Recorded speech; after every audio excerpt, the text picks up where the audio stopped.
पनवेल महानगरपालिकेची पहिली सत्ता ही भाजपच्या ताब्यात आलेली आहे। आता फक्त 2 उमेदवार अजून भाजपचे निवडून आले तर भाजपला सत्तेमध्ये कामकाज करताना कोणतीच अडचण येणार नाही, कारण स्थायी समितीची जी सत्ता आहे ती देखील त्यांच्या हातात येणार आहे। माझ्यासोबत भाजपचे नेते आणि जे खऱ्या अर्थाने या निवडणुकीचे विजयाचे श्रेय ज्यांना जातं ते आमदार प्रशांत ठाकूर आहेत। आपण त्यांच्याशी पहिल्यांदा बोलूया। विजयाचा श्रेय तुमच्याकडे जाते, ज्या पद्धतीने आपण हे विजय खेचून आणलात, कशामुळे सगळं शक्य झालं?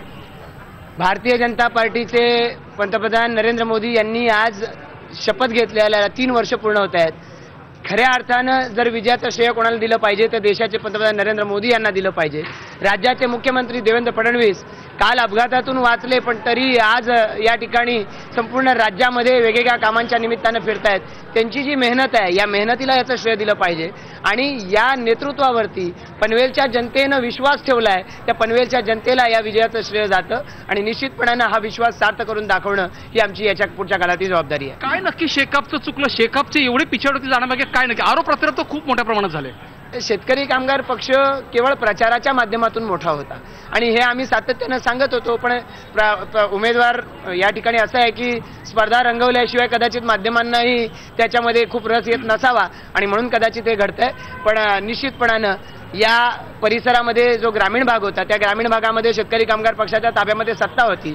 या सत्तेचा लोकांच्या फायद्यासाठी उपयोग करायला हवा होता, पण तो त्यांनी केला नाही। या उलट त्या सत्तेच्या माध्यमातून मिळणारा पैसा हडप केला, याचा त्यांना निश्चितपणानं तोटा झाला। आपल्यासोबत भाजपाचे नेते आहेत, आपण त्यांच्याशी बोलूया।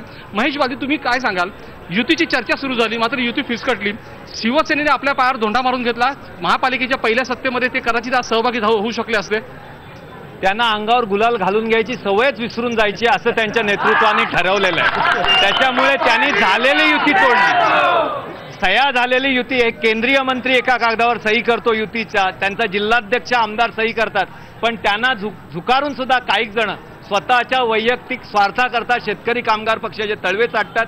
असं नेतृत्व त्यांचं, त्यांना अंगावर गुलालच घालून घ्यायची सवय नाही, त्यांना हारायचंच आहे। पण भारतीय जनता पक्ष स्वबळावर सन्माननीय मुख्यमंत्र्यांच्या नेतृत्वाखाली, माननीय रवी चव्हाण साहेबांच्या नेतृत्वाखाली आम्ही यशस्वी झालेलो आहोत। नक्कीच आपल्यासोबत राज्याचे राज्यमंत्री रवींद्र चव्हाण आहेत, आपण त्यांच्याशी बोलूयात।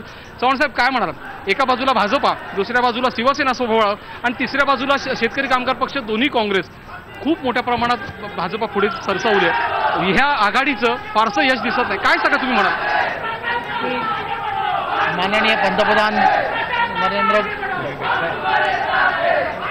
नरेंद्र मोदीजी, त्याचबरोबर माननीय मुख्यमंत्री देवेंद्रजी फडणवीस यांनी केलेल्या विकासाच्या कामाचा आम्ही सातत्याने लोकांपर्यंत आम्ही प्रयत्न करत होतो की या विकासाच्या कामावरती आम्हाला मतदान करा, हे सातत्याने लोकांपर्यंत पोहोचवण्यासाठी आम्ही यशस्वी ठरलो। आणि पनवेल शहरातील जनतेने, विशेष करून पनवेल ग्रामीण भाग असेल, या सर्व जनतेने भारतीय जनता पार्टी पक्षावरती विश्वास ठेवला, विकासावरती विश्वास ठेवला। विश्वास ठेवल्यामुळेच भारतीय जनता पार्टीला इथे घवघवीत यश मिळालं। आजच्या या दिवशी मी एवढंच सांगेन की भारतीय जनता पार्टीच्या सर्व कार्यकर्त्यांचं प्रचंड मेहनत या सर्व गोष्टीमध्ये कामी आली। रामशेठ ठाकूर असतील, प्रशांतजी ठाकूर असतील, महेश बादली आणि इकडचे सर्व प्रमुख पदाधिकारी आणि कार्यकर्ते यांनी केलेली प्रचंड मेहनत, यामुळे हे यश आमच्या पदरात पडले। बालदी साहेब, तुम्ही काय म्हणाल? ज्या पद्धतीने ट्रायंग्युलर म्हणजे नाशिक, पुणे, मुंबईच्या ट्रायंग्युलरमध्ये जे गोल्डन ट्रायंग्युलर, त्याच्यामध्ये पनवेल येतो, हा सेंट्रल पॉईंट आहे। पनवेलचा विकास आता तुम्ही कशा पद्धतीने करणार आहात? पनवेलला जी वचनं सन्माननीय मुख्यमंत्र्यांनी दिली आहेत, इथले आमचे आमदार जिल्हाध्यक्ष प्रशांत ठाकूर यांनी दिली आहेत, ती सर्व पूर्ण करणार। मग पाण्याचा असो, मेट्रोचा असो, इन्फ्रास्ट्रक्चरचा असो, रस्त्याचा असो, सर्व वचनांची पूर्ती भारतीय जनता पक्ष सन्माननीय मुख्यमंत्र्यांच्या नेतृत्वाखाली पूर्ण करेल असा विश्वास आहे। आणि जनतेचा विश्वास होता, म्हणूनच जनतेने एवढी जनता भारतीय जनता पक्षाच्या मागे राहील।